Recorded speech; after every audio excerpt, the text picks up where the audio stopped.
प्रभु का धन्यवाद है आज के दिन के लिए। आप सबको ईस्टर, जो कि प्रभु यीशु मसीह के मुर्दों में से जी उठने का दिन है, उस दिन की बधाई हो। Happy Easter. ईस्टर की सबको मुबारकें। प्रभु का धन्यवाद करते हैं आज के इस दिन के लिए। बहुत सालों से हम सुनते आए हैं, साल में कम से कम एक दिन तो प्रभु के जी उठने पर हम बहुत ध्यान देते हैं, सुनते हैं, पढ़ते हैं, एक दूसरे से बात करते हैं। और वैसे ही आज भी हम इकट्ठे हुए हैं। मेरे जीसो परमेश्वर के वचन में से हम कुछ समय लगाएंगे प्रभु के मुर्दों में से जी उठने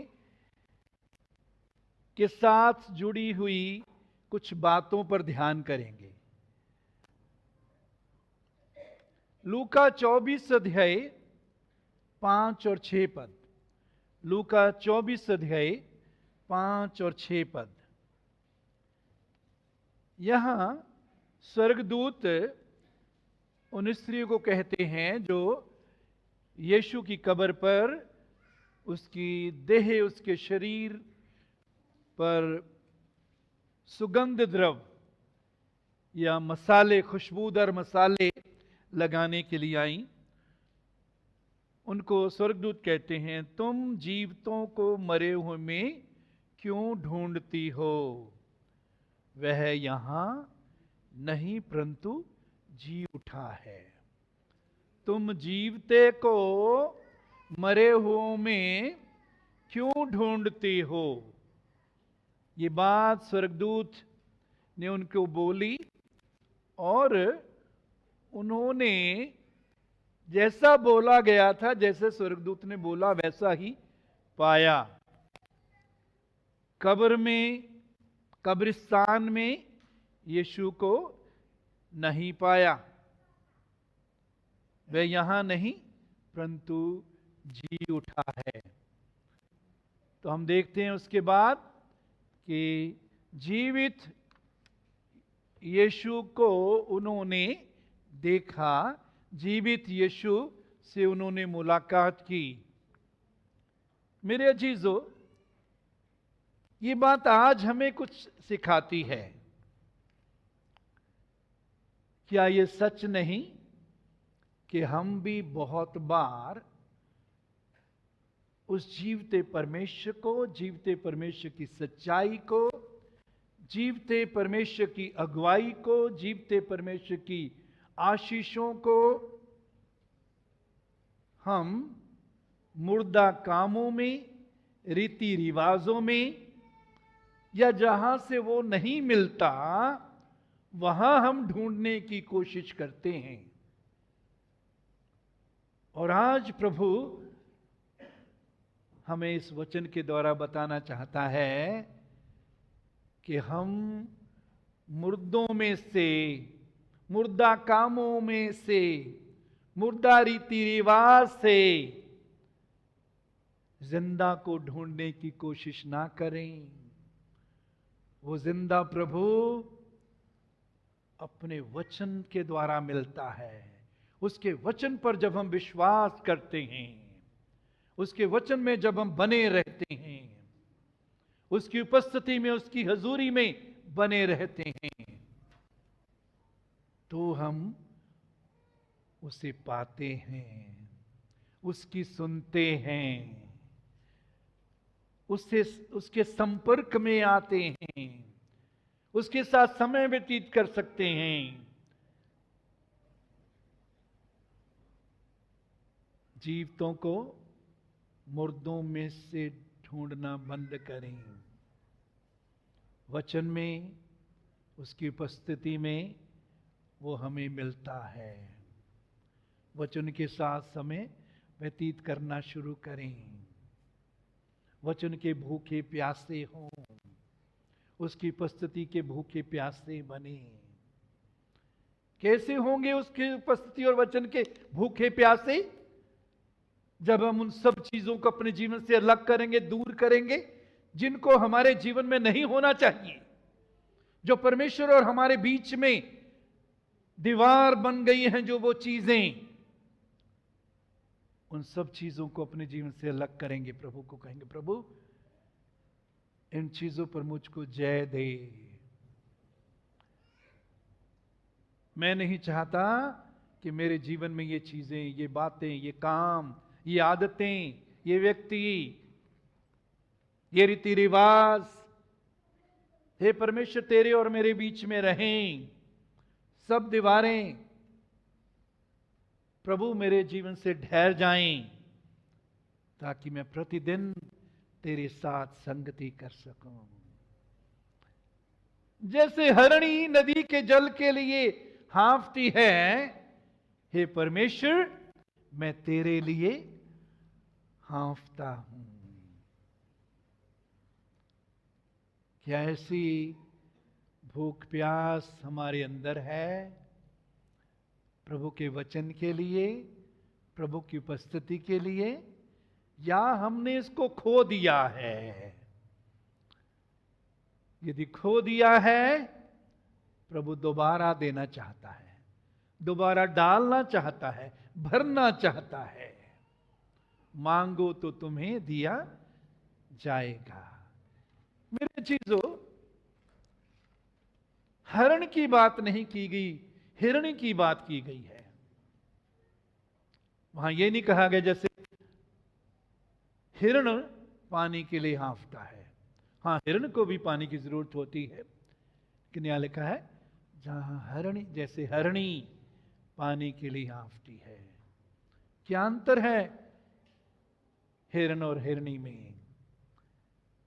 हिरणी के अंदर गर्भ होता है, उस गर्भ में जीवन होता है। मेरे अजीजों, शैतान हमारा दुश्मन, वो हमारा ही शत्रु नहीं, बल्कि हमारी आत्मा के गर्भ में जो प्रभु ने दर्शन डाला है, जो बोझ डाला है, उसका भी वो दुश्मन है। जैसे पहला पत्रस में लिखा है, शत्रु वो शैतान इस खोज में रहता है कि किसको फाड़ खाए। फाड़ खाने का मतलब यह नहीं कि वो हमको, जैसे कोई कत्ल करता है बंदूक के साथ, तलवार के साथ, किसी और चीज से, ऐसे वो हमारा कत्ल नहीं करना चाहता। यूनानी में ये जो आयत है, उसका अर्थ है वो निगलना चाहता है, हमको निगल कर अपना हिस्सा बनाना चाहता है, ताकि अपने अपने उद्देश्य के लिए हमको इस्तेमाल करे। याद रखिए, हमारा दुश्मन शैतान हमको बिल्कुल ऐसे खत्म नहीं करना चाहता कि हम मर जाएं, खत्म हो जाएं, यहां का जीवन खत्म हो जाए। नहीं, वो निगलना चाहता है ताकि हम उसकी योजना का हिस्सा बन जाएं। तो याद रखिए, शैतान की योजना का हिस्सा नहीं बनना है, सावधान होना है, चौकस होना है। और हमारे गर्भ में परमेश्वर ने अपने वचन के द्वारा हमारी आत्मा के गर्भ में जो कुछ डाला है, जो बोझ दिया है, जो दर्द दिया है, जो दर्शन दिया है, शैतान उसको चुराना चाहता है। याद रखें। और जब हरणी जल में चली जाती है, उससे पहले क्या होता है, उसके अंदर से एक खुशबू निकलती है, और जंगली जानवर उसकी खुशबू का पीछा करते करते उसका पीछा करता है। जब वो पानी में चली जाती है, वो खुशबू उसमें से निकलनी बंद हो जाती है, और जंगली जानवर फिर उसका पीछा करना बंद कर देते हैं। क्यों?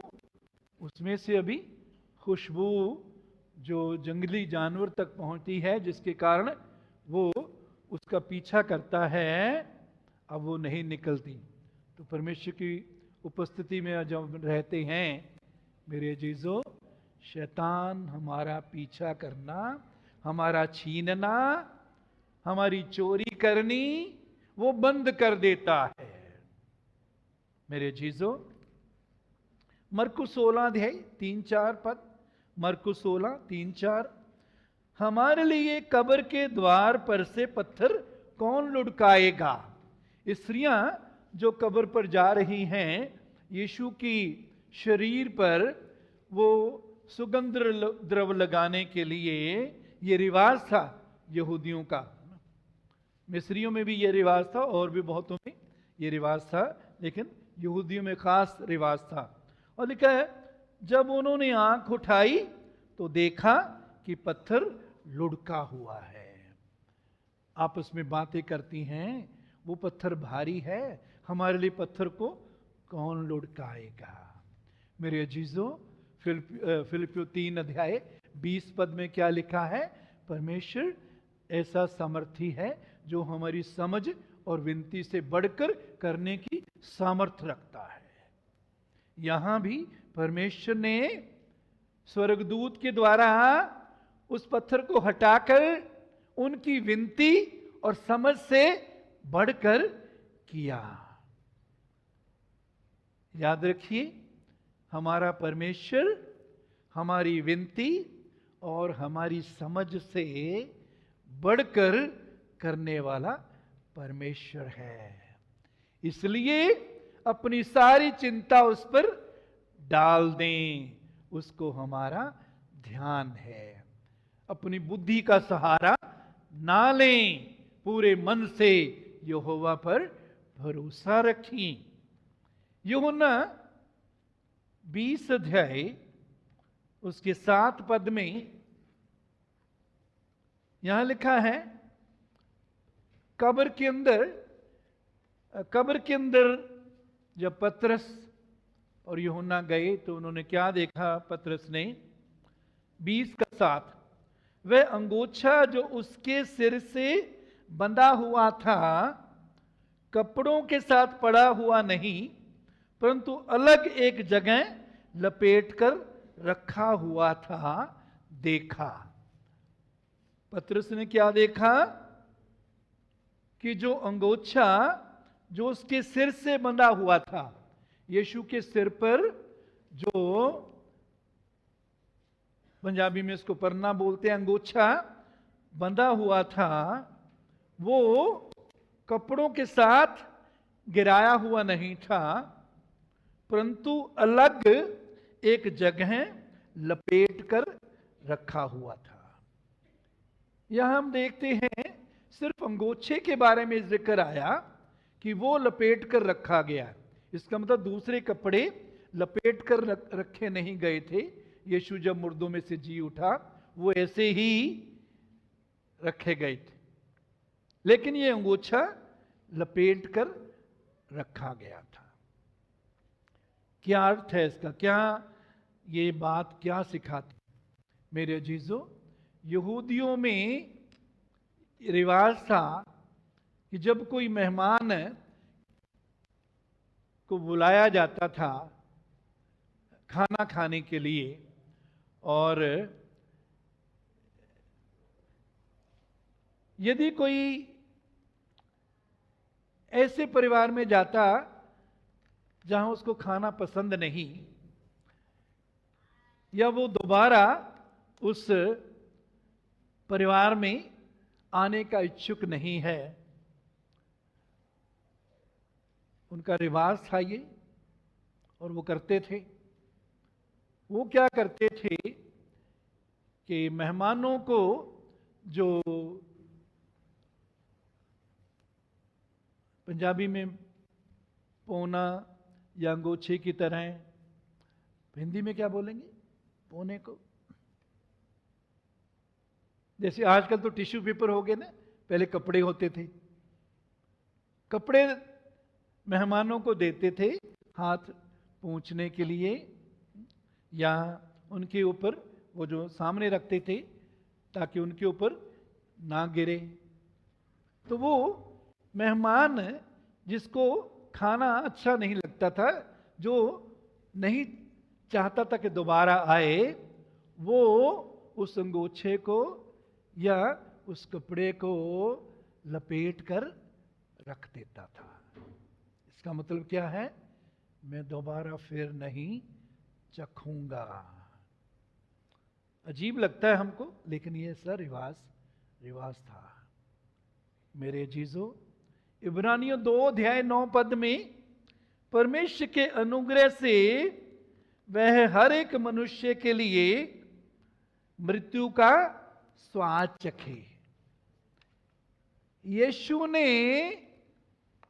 हर एक मनुष्य के लिए मृत्यु का स्वाद चखा।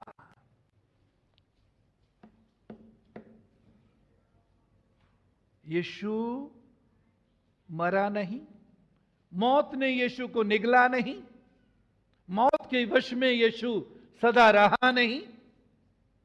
उसने मौत का स्वाद चखा। मौत का स्वाद कैसा है, दुनिया में कोई इंसान बता नहीं सकता। जो भी आदम और हवा से पैदा हुआ, उस पर मौत आती है, और मौत का स्वाद कोई बता नहीं सकता। यीशु ने मौत का स्वाद चखा। यीशु मुर्दों में से जी उठा, और उस अंगोछे को लपेटने के द्वारा यीशु शैतान को ये संदेश दे रहे हैं, मौत को संदेश दे रहे हैं, यीशु तेरा स्वाद मैं फिर कभी नहीं चखूंगा। मौत और अधोलोक की चाबियां मेरे पास है। मैं मर गया था, मैं युगानुयुग जीवता हूं। मौत और अधोलोक की चाबियां मेरे पास हैं। हालेलुया। मेरे जीजो, मौत को अलग अलग दृष्टिकोण से हम देखते हैं। एक दृष्टिकोण तो यह है, पौलुस कहता है मरना लाभ है। लेकिन दूसरा एक दृष्टिकोण वो इसलिए है क्योंकि विश्वासियों की शारीरिक मौत थोड़े समय के लिए है। लेकिन दूसरे दृष्टिकोण से मौत जो है वो हमारा दुश्मन है। मौत क्या है जी? हमारी दुश्मन। पहला कुरिन्थियों 15:26 पहला कुरिन्थियों 15:26। सबसे अंतिम बैरी जो नष्ट किया जाएगा वह मृत्यु है। सबसे आखिरी बैरी जो नाश किया जाएगा वो क्या है? मौत है। उस अंतिम बैरी पर यीशु ने विजय पाई, और जो यीशु में शरीर को छोड़ते हैं, जो यीशु में संसार का सफर पूरा करके जाते हैं, वो सदा प्रभु के साथ रहेंगे। सदा प्रभु के साथ महिमा में रहेंगे। 1000 वर्ष पृथ्वी पर राज्य करेंगे और प्रभु के साथ महिमा में सदा रहेंगे। मेरे जीजों, मरकुस 28:6 मरकुस 28:6।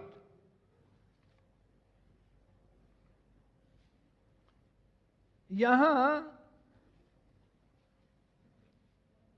माफ करना, मत्ती 28:6।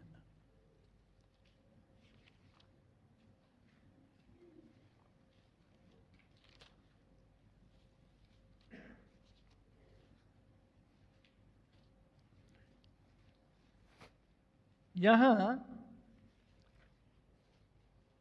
जो स्त्रियां प्रभु की कब्र पर आईं, उनको स्वर्गदूत कहता है वो यहां नहीं है, परंतु अपने वचन के अनुसार जी उठा है।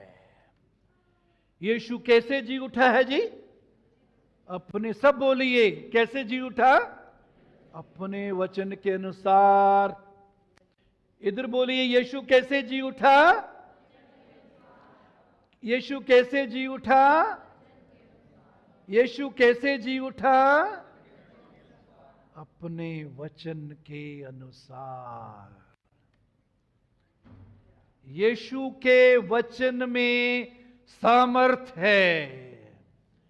यीशु का वचन सच्चा है।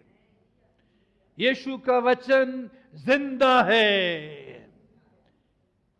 उसका वचन जीवित, प्रबल और दो धारी तलवार से ज्यादा चोखा है। परमेश्वर का वचन जीवित है। परमेश्वर का वचन सामर्थी है। सवाल है कि अगर वो जीवित है, अगर वो सामर्थी है,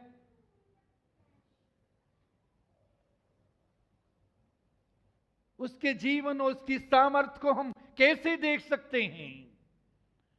वो क्यों हमारे जीवन में जीवित और सामर्थी दिखाई नहीं देता?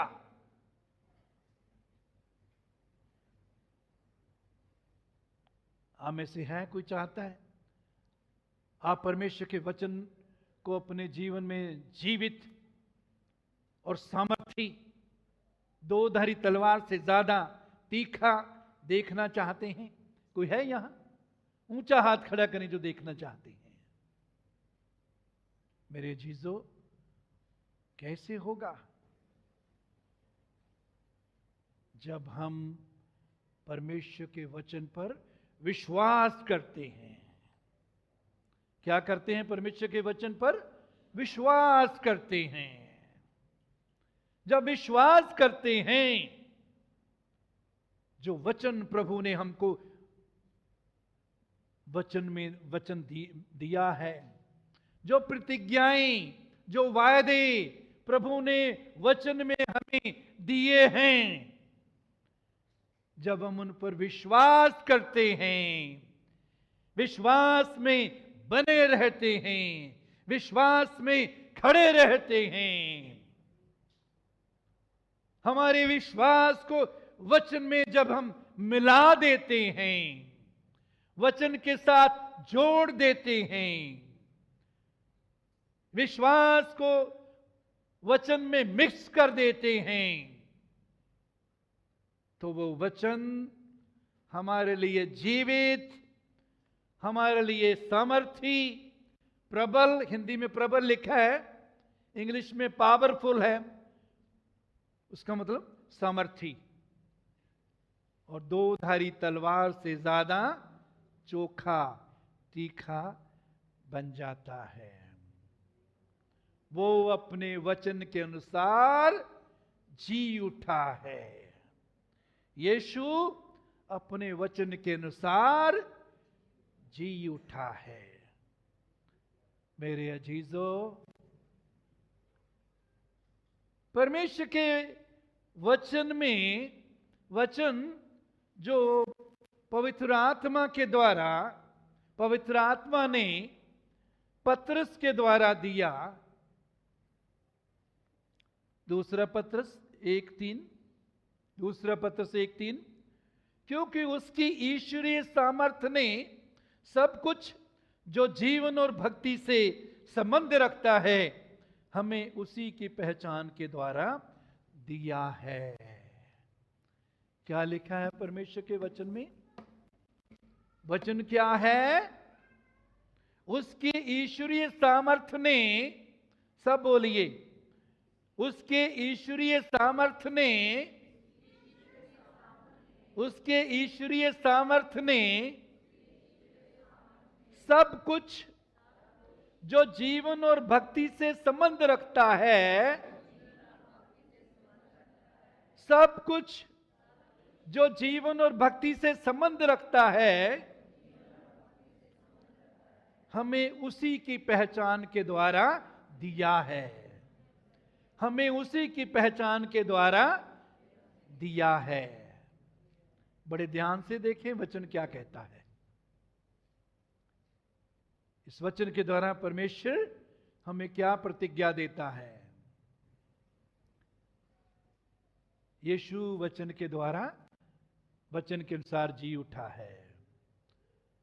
और जब हम इस वचन पर विश्वास करते हैं, इस वचन को अपनाते हैं, इस वचन पर खड़े रहते हैं, इस वचन में बने रहते हैं, इस वचन का अंगीकार करते हैं, तो ये वचन हमारे जीवन में पूरा होता है। मेरे जीजों, उसकी ईश्वरीय सामर्थ्य नहीं, उसकी ईश्वरीय सामर्थ्य उसके वचन में है।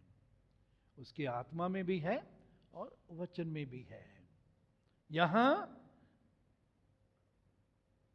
यहां इसका संबंध जो वचन के साथ है, तो उसकी ईश्वरीय सामर्थ्य वचन। रोमियो 1:16 में क्या लिखा है? सुसमाचार क्या है? मैं सुसमाचार से नहीं ले जाता, क्योंकि वो हर एक विश्वास करने वाले के लिए परमेश्वर की क्या है? सामर्थ है। सुसमाचार, परमेश्वर का वचन, परमेश्वर की क्या है? सामर्थ है। जब हम उस पर विश्वास करते हैं, विश्वास की तरह कबूल करते हैं, तो क्या कहता है वचन यहां? सब कुछ जो जीवन और भक्ति से संबंध रखता है। कितना कुछ जी? कितना कुछ? जो जीवन और भक्ति से संबंध रखता है। सो सब कुछ जो हमें जीवन के लिए चाहिए, भक्ति की जिंदगी के लिए गुजारने के लिए चाहिए, वो सब कुछ हमें उसी की पहचान के द्वारा दिया है। जो जीवन के साथ संबंध रखने वाली सारी चीजें उसने दे दी हैं। भक्ति के साथ संबंध रखने वाली चीजें उसने दे दी हैं। तो ये कहना छोड़ दो, मुझसे चला नहीं जाता प्रभु के साथ, वो तो ठीक अच्छा चलता है, मैं नहीं चल सकता, मैं इंसान हूं। ये उन सब के लिए जो इंसान हैं, मसीह में हम हैं, चाहे इंसान हैं, ये वादे हम सब के लिए हैं। भक्ति की जिंदगी गुजारने के लिए और जीवन में जो कुछ भी जरूरी है, वचन क्या कहता है? उसने हमें दे दिया। क्या कहता है जी? उसने हमें देगा या दे दिया है? देगा या दे दिया है? दे दिया है।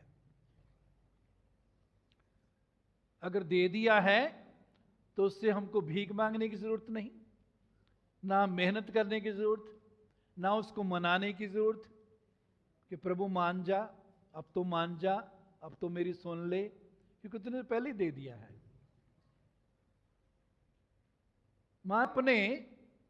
आपने बैंक में खाता अकाउंट खुलवाया हुआ है और उसमें एक लॉकर भी आपने एक लिया हुआ है। कितनों ने बैंक में अकाउंट खुलवाए हुए हैं? हाथ खड़ा करें। कितनों ने खुलवाए हुए हैं? ऊंचा ऊंचा हाथ खड़ा करें। हम पैसे नहीं निकलवाएंगे, सब आपका चोरी नहीं करेंगे आपके पैसे, ठीक है? कितनों के लॉकर हैं? लॉकर है किसी का? है जी? नहीं बताना चाहते, नाम बताओ, कोई बात नहीं।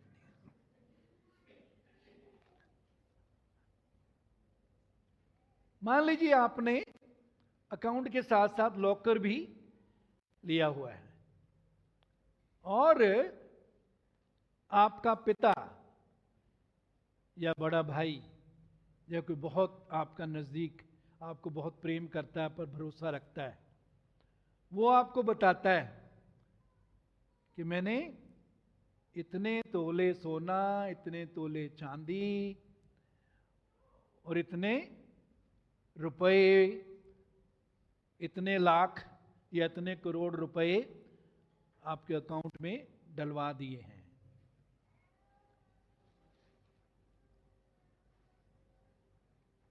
जब जरूरत है उसको निकाल लो।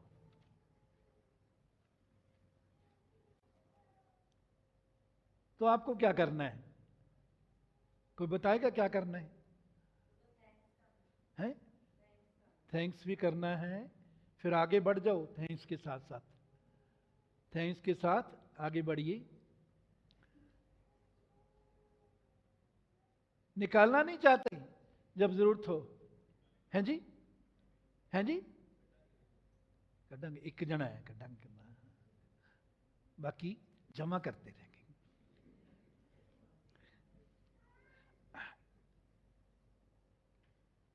जब किसी ने आपके बैंक अकाउंट में डाल दिया, आपके लॉकर में डाल दिया और बोल दिया कि आपका है, तो आपको जब भी जरूरत है आप निकाल सकते हैं। उसके लिए क्या क्या इस्तेमाल करना है? एक तो समय का इस्तेमाल करना, समय निकालना पड़ेगा, बैंक में जाना पड़ेगा, है जी। फिर पेन लेना पड़ेगा, वाउचर लेना पड़ेगा, अकाउंट से जो अकाउंट से या लॉकर से जो निकालना। लॉकर से कैसे निकालते हैं ये तो मुझे पता नहीं, मैंने क्योंकि मेरा भी कोई लॉकर नहीं है, लेकिन कोई ना कोई सिस्टम होता होगा ना, तो हम निकलवा सकते हैं। ठीक है, कुछ करना पड़ेगा, आपको समय देना पड़ेगा, ठीक है, पेन लेना पड़ेगा, लिखना पड़ेगा, वाउचर लेना पड़ेगा, उस पर लिखकर देना पड़ेगा, उससे आपको मिल जाएगा उसमें से जो कुछ भी आपको चाहिए। मेरे जीजो, इसी प्रकार परमेश्वर ने अपने आत्मिक बैंक में हमारे लिए यहां क्या लिखा है? सब कुछ जो जीवन और भक्ति से संबंध रखता है उसकी पहचान के द्वारा दिया है। सब कुछ उसने हमें दे दिया है। हमें विश्वास का पेन, विश्वास का वाउचर लेकर उसको पा लेना है जो उसने वायदा किया है। और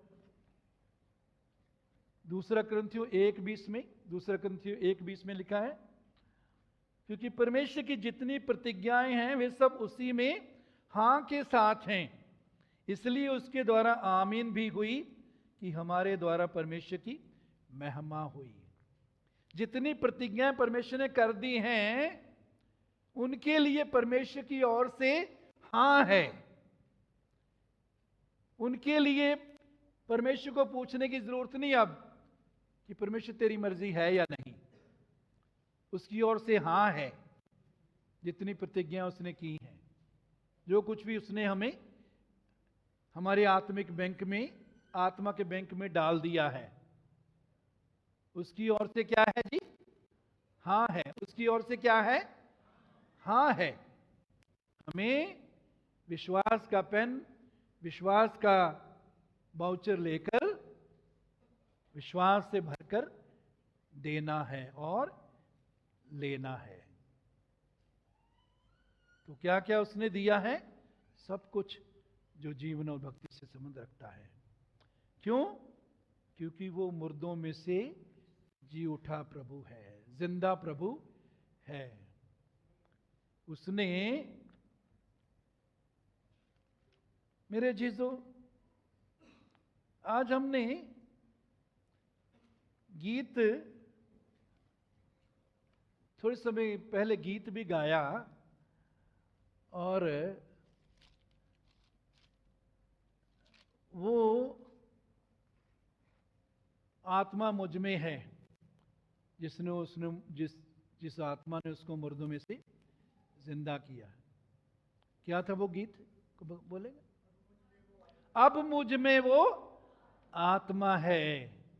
आगे, जिसने यीशु को मुर्दों में से जिंदा किया। मेरे जीजो, इतना काफी नहीं, हर साल हम उन घटनाओं पर ध्यान करें जो यीशु के जी उठने के साथ संबंधित हैं। काफी नहीं है मेरे जीजो, ये बहुत जरूरी है।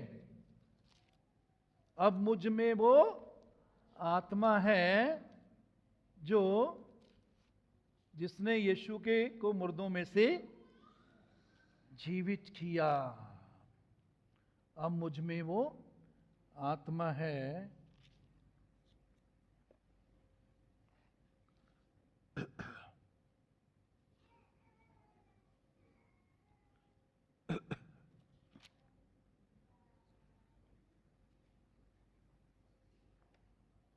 इफ्सियों 1 अध्याय उसके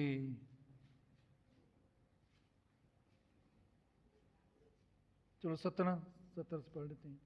हमारे प्रभु यीशु मसीह का परमेश्वर जो महिमा का पिता है तुम्हें अपनी पहचान में ज्ञान और प्रकाश की आत्मा दे। बहुत जरूरी है मेरे अजीजों परमेश्वर से मांगना कि परमेश्वर मुझे ज्ञान और प्रकाश का आत्मा दे, तेरे ज्ञान को मैं जानूं।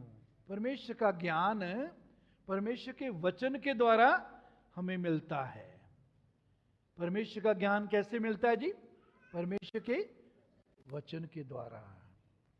और ज्ञान और प्रकाश का आत्मा दे। प्रकाश जब पड़ता है आत्मा के द्वारा, पवित्र आत्मा का प्रकाश पड़ता है तो वो वचन हमारे लिए जिंदा हो जाता है।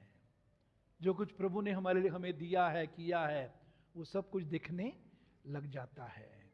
जब हम लाइट ऑन करते हैं तो अंधेरा चला जाता है। जब तक लाइट नहीं होती चाहे कुछ भी पड़ा हो हमें दिखाई नहीं देता। तो प्रकाश का आत्मा वो सब कुछ जो परमेश्वर ने हमें दे दिया है लेकिन दिखाई नहीं देता, वो उससे सब कुछ दिखने लग जाता है। हमारा क्या अधिकार है, क्या क्या प्रभु ने हमको दिया है।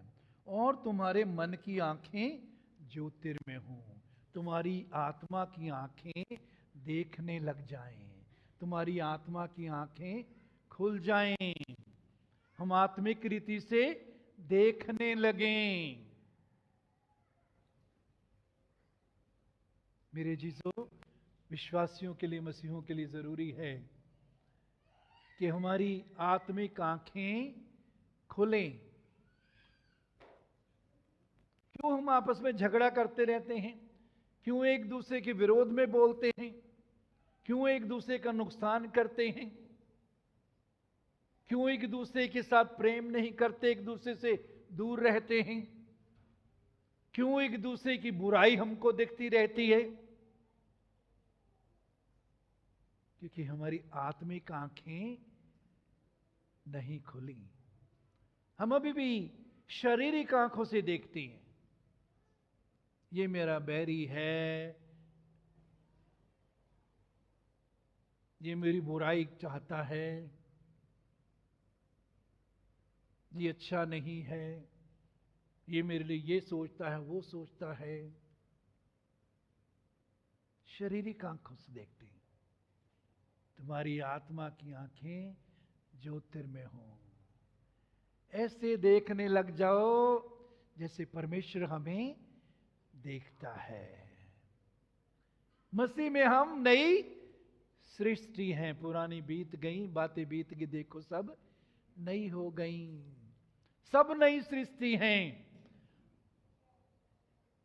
नया जन्म पाए हुए सब नई सृष्टि हैं। सिद्ध नहीं हैं, सिद्ध नहीं हैं, हम पूरी रीति से बदले नहीं हैं 100%, बदलते जा रहे हैं, यीशु के समान बनते जा रहे हैं। परमेश्वर जैसे हमारा इंतजार करता है, हमारे लिए धीरज रखता है, हम भी एक दूसरे के लिए धीरज रखें, एक दूसरे के लिए इंतजार करें कि परमेश्वर मेरे उस भाई, मेरी बहन, मेरे पड़ोसी, मेरे रिश्तेदार को भी बदल रहा है।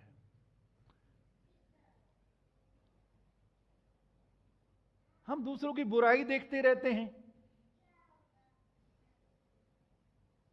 जब आत्मिक आंखें खुल जाती हैं, प्रभु को कहते हैं मेरी आत्मिक आंखें खोल प्रभु, तो वचन में लिखा अब हम किसी को शरीर के अनुसार नहीं जानेंगे। दूसरा पत्रस 5:16, माफ करना, दूसरा कुरिन्थियों 5:16, अब से हम किसी को शरीर के अनुसार नहीं जानेंगे। शरीर के अनुसार जानना छोड़ दें।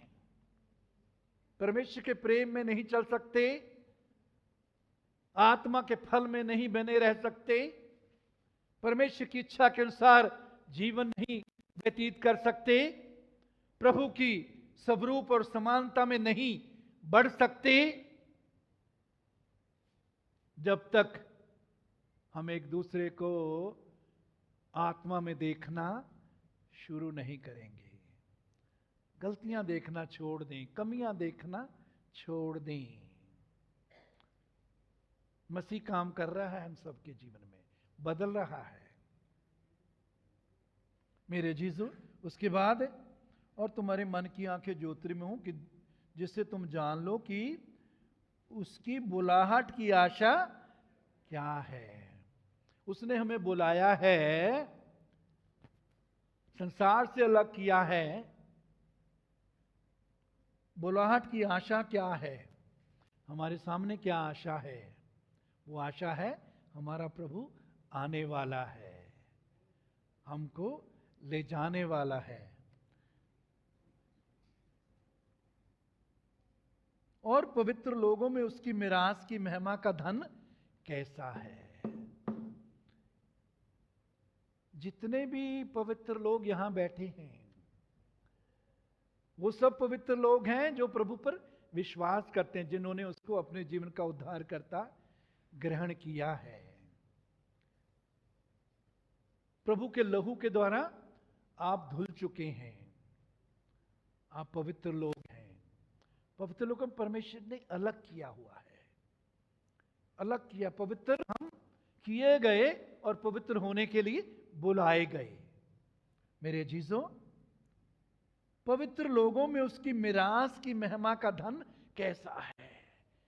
बहुत जरूरी है जानना कि हम जो पवित्र किए गए हैं, हम में, आप में, आप में, आप में, आप में मिरास की महिमा का धन क्या है। परमेश्वर ने हम में से हर एक के अंदर वो मिरास डाली है जो मां बाप से बच्चों को मिलती है। मिरास की महिमा का धन डाला है। और यहां क्या प्रार्थना है कि तुम उसको जान लो। क्या कर लो जी? उसकी मिरास की महिमा के धन को जान लो। उसकी मिरास की महिमा के धन को जान लो।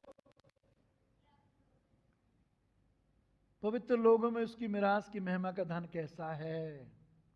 तुम जान लो कि उसकी बुलाहट की आशा क्या है और पवित्र लोगों में उसकी मिरास की महिमा का धन कैसा है।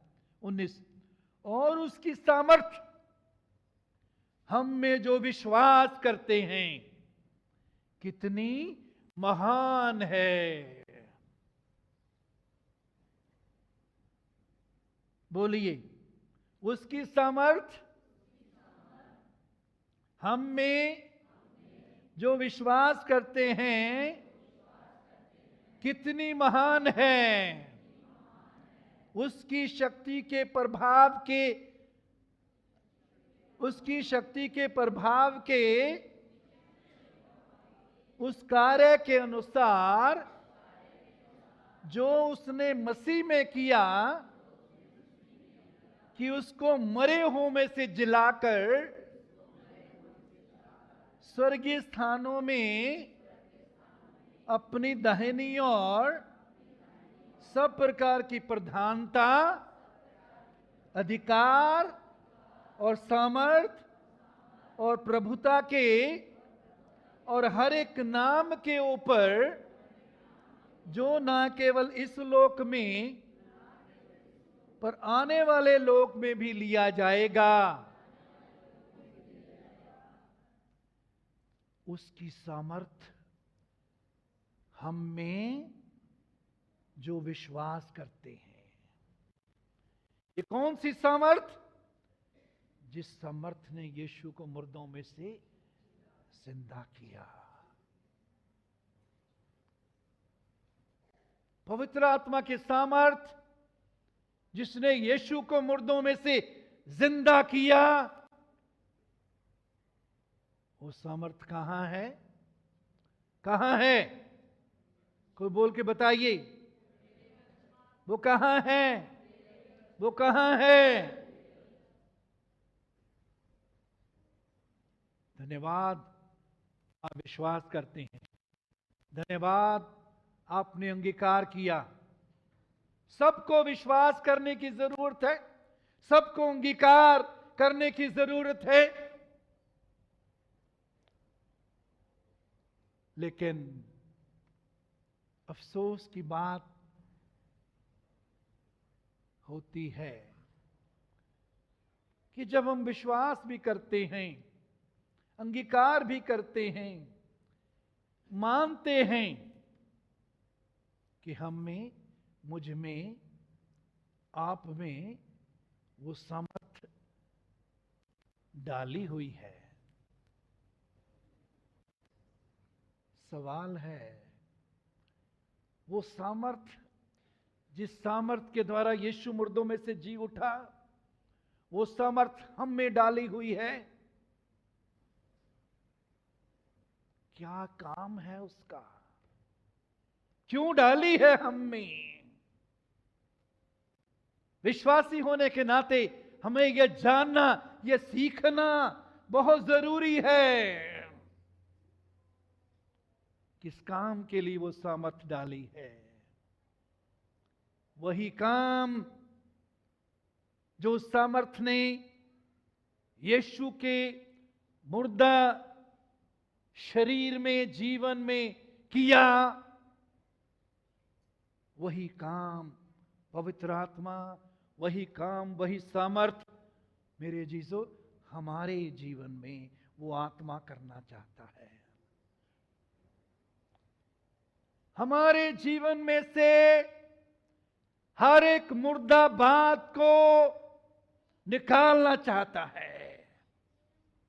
मुर्दा काम, मुर्दा सोच, मुर्दा बातें जो हमारे मुंह से निकलती हैं, मुर्दा व्यवहार, हम एक दूसरे के साथ जो सांसारिक व्यवहार करते हैं, एक दूसरे के साथ वैसे ही व्यवहार करते हैं जैसे सांसारिक लोग करते हैं, हमारे पड़ोसी करते हैं, हमारे रिश्तेदार करते हैं, वैसे ही एक दूसरे के साथ हम व्यवहार करते हैं। हमारी बातें, हमारे काम, हमारा चाल चलन,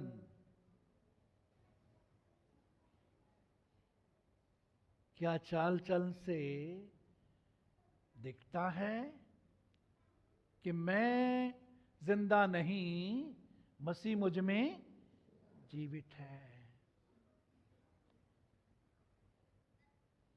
आज कौन दिखता है हमारे अंदर से? हम दिखते हैं।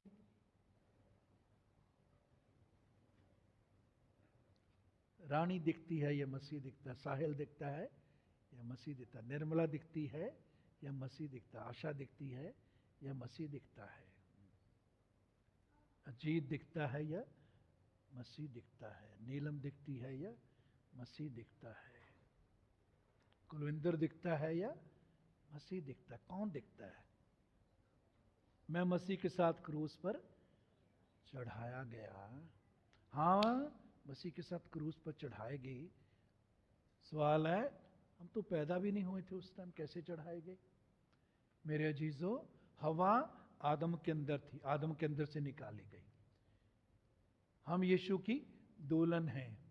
हम भी जब यीशु क्रूस पर चढ़ाया गया, हम भी यीशु में थे। तो यीशु क्रूस पर चढ़ाया गया, हम उसमें थे, हम भी क्रूस पर चढ़ाए गए। लेकिन याद रखिए, यीशु मुर्दों में से जी उठा, हम भी उसके साथ मुर्दों में से जी उठे। अब मुर्दा जिंदगी गुजारने की जरूरत नहीं, बदबू वाली जिंदगी गुजारने की जरूरत नहीं। जैसे संसार जिंदगी गुजारता है, जैसे हमारे दोस्त रिश्तेदार जो प्रभु से दूर हैं, जैसी वो जिंदगी गुजारते हैं, ऐसी जिंदगी हमको गुजारने की जरूरत नहीं। जी उठने की सामर्थ हमारे अंदर है। उस सामर्थ के अपने आप को अधीन करें। पवित्र आत्मा मुझे बदल, मुझे यीशु जैसा बना, यीशु जैसा स्वरूप, यीशु की समानता में मैं प्रतिदिन ढलता जाऊं, बदलता जाऊं। मैं जैसा हूं ऐसा नहीं रहना चाहता। मैं शारीरिक जीवन नहीं गुजारना चाहता। मुझे अपने जैसा बना प्रभु। वो सामर्थ जिसने यीशु को मुर्दों में से जिंदा किया, वो आप और मुझ में रहती है। इसलिए नहीं रहती कि वो अंदर ही बसी रहे, पड़ी रहे। वो हमको हमारे हर तरह के मुर्दा हालात पर जय देना चाहती है। वो सामर्थ हर तरह के मुर्दा हालात से हमको निकालना चाहती है। वो सामर्थ हर बीमारी से हमको चंगाई देना चाहती है। वो सामर्थ हमारे जीवन में से हर तरह की शारीरिक बातें, शारीरिक सोच, शारीरिक दृष्टिकोण, उसके मुर्दापन से हमको निकालकर मसीह की जिंदगी हम में भरना चाहती है। वो मसीह की जिंदगी कैसी मसीह की जिंदगी है? मसीह प्रेम से भरा हुआ है। वो भीड़ को देखकर तरस से भर जाता था। आज क्या जरूरतमंदों की जरूरत को देखकर कोई कमजोर है,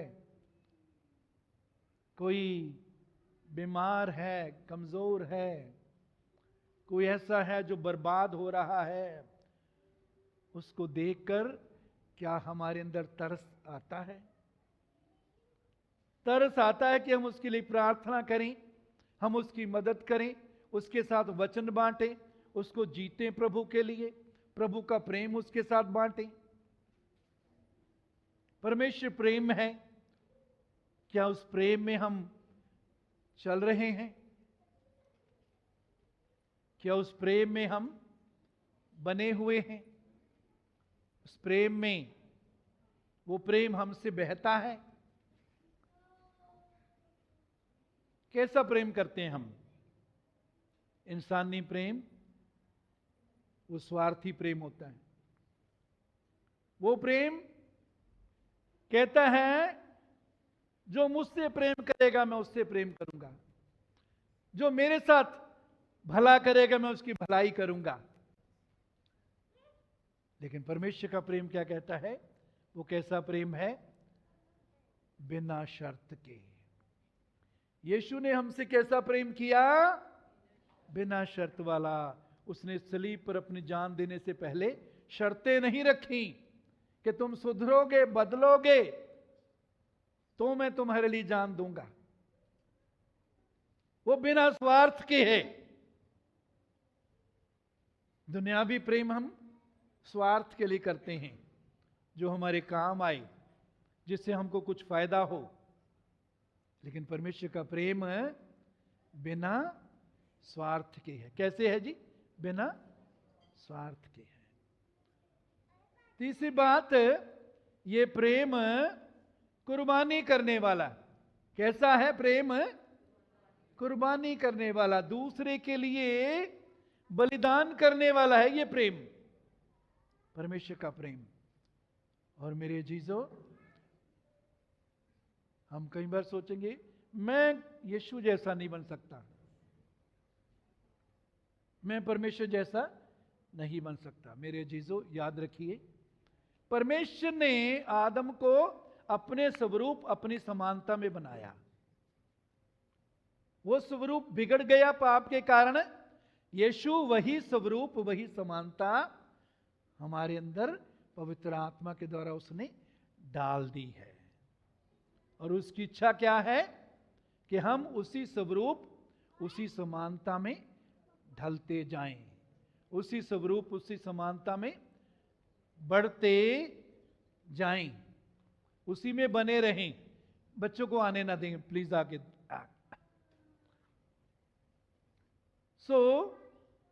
उसी स्वरूप और उसी समानता में हम बने रहें। और इफिसियों 5 अध्याय 1 पद में क्या लिखा है? परमेश्वर का अनुसरण करो। पंजाबी में परमेश्वर दी रीस करो। की करो? परमेश्वर दी रीस करो। परमेश्वर दी रीस करो का अर्थ क्या है? परमेश्वर की तरह बोलो, परमेश्वर की तरह सोचो, परमेश्वर की तरह चलो। इमिटेट गॉड, इंग्लिश में लिखा है परमेश्वर की नकल करो। जैसे वो चलता है वैसे चलो, जैसे वो बोलता है वैसे बोलो। जो मुझे सामर्थ देता, पौलुस कहता है, उसके द्वारा मैं सब कुछ कर सकता हूं। प्रभु कहता मेरा अनुग्रह तेरे लिए काफी है। वो हमको अनुग्रह से भरना चाहता है। यीशु मसीह लिखा है वो अनुग्रह और सच्चाई से परिपूर्ण होकर आया। यीशु मसीह अनुग्रह और सच्चाई से भरा हुआ है। और जब हम उससे मांगते हैं,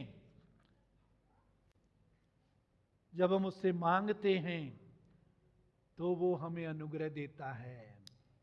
वो सब कुछ करने के लिए, जो कुछ करने के लिए उसने हमें वचन में कहा है, जो उद्देश्य उसने आत्मा के द्वारा हमारे सामने रखा है, जैसा जीवन गुजारने के लिए उसने हमें बुलाया है। क्यों? क्योंकि उसके जी उठने की सामर्थ, जिस सामर्थ के द्वारा यीशु मुर्दों में से जी उठा, वो हमारे अंदर है। हमारे मुर्दा हालात को बदलने की सामर्थ रखता है, मुर्दा संबंधों को बदलने की सामर्थ पवित्र आत्मा रखता है। मेरे जीजो, फिलिपियों 3 अध्याय उसके 10 पद में पौलुस कहता है, मैं उसे और उसके मृत्युंजय की सामर्थ को और उसके साथ दुखों में सहभागी होने के मर्म को जान लूं। ये पौलुस की प्रार्थना है। पौलुस की प्रार्थनाओं पर ध्यान दिया करें। कैसी प्रार्थना थी? हर रोज पौलुस रोटी के लिए, कपड़े के लिए, नौकरी के लिए, चौकरी के लिए प्रार्थना नहीं करता था। नहीं, पौलुस की प्रार्थनाओं को अपनी प्रार्थनाएं बनाएं।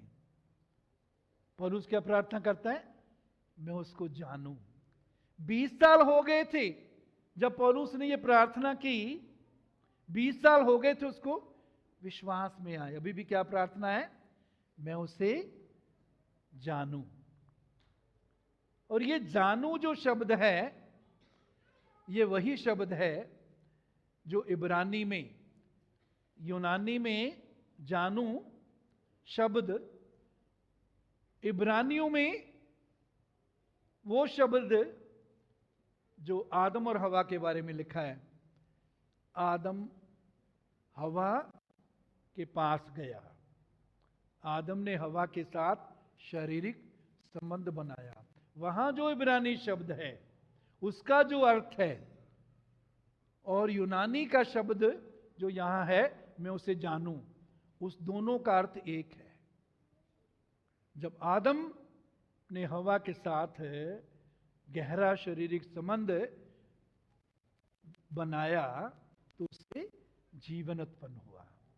मेरे अजीजों, हम भी जब प्रभु के साथ, उसकी आत्मा के साथ गहरा संबंध बनाते हैं, कायम रखते हैं, उसमें बने रहते हैं, उसमें चलते रहते हैं, तो प्रभु का जीवन जो है हमारे जीवन में पैदा होता है। प्रभु का जीवन हमारे जीवन में बढ़ता है। प्रभु का जीवन हमारे अंदर से निकलता है। हमारे अंदर से हमारे जो हम बोलते हैं उसके द्वारा प्रभु कैसे बोलता है दिखेगा। हमारे देखने के द्वारा पता लगेगा कि यीशु कैसे देखता था। हमारे व्यवहार के द्वारा पता लगेगा कि यीशु कैसे व्यवहार करता था। उसके जी उठने की सामर्थ हमारे अंदर है। उसको काम करने दें, उसको इजाजत दें। और मेरे अजीजों, ये तब तक नहीं होगा जब तक हम अपने आप को पाप के लिए, शारीरिक जीवन के लिए मरा हुआ नहीं समझेंगे। मैं मसीह के साथ क्रूस पर चढ़ा गया, अब मैं जिंदा नहीं, मसीह मुझ में जीवित है। दूसरी जगह पौलुस कहता है, मैं हर रोज मरता हूं। क्या करता हूं? मैं हर रोज मरता हूं। यदि हम चाहते हैं कि परमेश्वर की आत्मा का जीवन हमारे अंदर प्रकट हो, उसमें हम बढ़ें, उसमें हम चलें, तो अपने लिए या शारीरिक जीवन के लिए, पुराने जीवन के लिए हमें प्रतिदिन मरना सीखना है। मरेंगे तो प्रभु के लिए जिएंगे। आइए खड़े हो जाएं। हालेलुया।